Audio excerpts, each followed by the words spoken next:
So, ఒక delivery అయిన తర్వాత first 6 weeks is very important. ఈ టైంలో ఈ పార్ట్‌ని ఈ ఫస్ట్ 6 వీక్స్ పోస్ట్ డెలివరీని ప్యూర్పేరియం అంటామనమాట.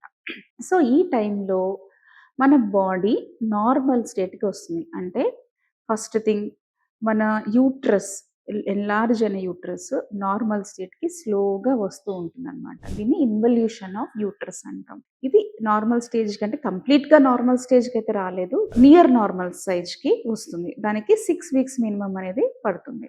ఇంకొకటి ఏంటి అంటే, మన బాడీలో జరిగిన ఫిజియోలాజికల్ చేంజెస్ అంటే ప్రెగ్నెన్సీ వల్ల వచ్చిన చేంజెస్ అన్నీ నార్మల్ స్టేజ్‌కి రావడానికి మినిమమ్ 6 వీక్స్ అనేది పడుతుందనమాట.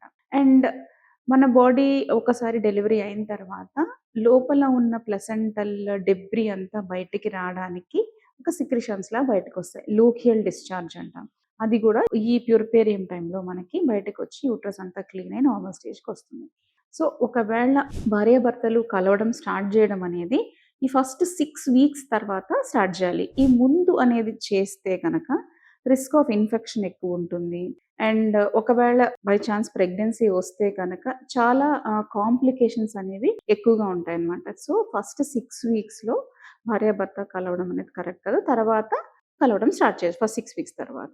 సో, అండ్ కలిసినప్పుడు కూడా సరైన కాంట్రాసెప్షన్ వాడాలి. అంటే పోస్ట్‌పార్టమ్ కాంట్రాసెప్టివ్ పిల్స్ ఉంటాయి. లేకపోతే పోస్ట్‌పార్టమ్ ఐయూసీడీ అంటాం. ఇంట్రాయూటరైన్ కాంట్రాసెప్టివ్ డివైస్ ఉంటుంది. అండ్ ఇంజెక్టబుల్ కాంట్రాసెప్షన్ కూడా ఉంటుంది. ఈ 3 మనం కాంట్రాసెప్టివ్ థింగ్స్ యూజ్ చేసి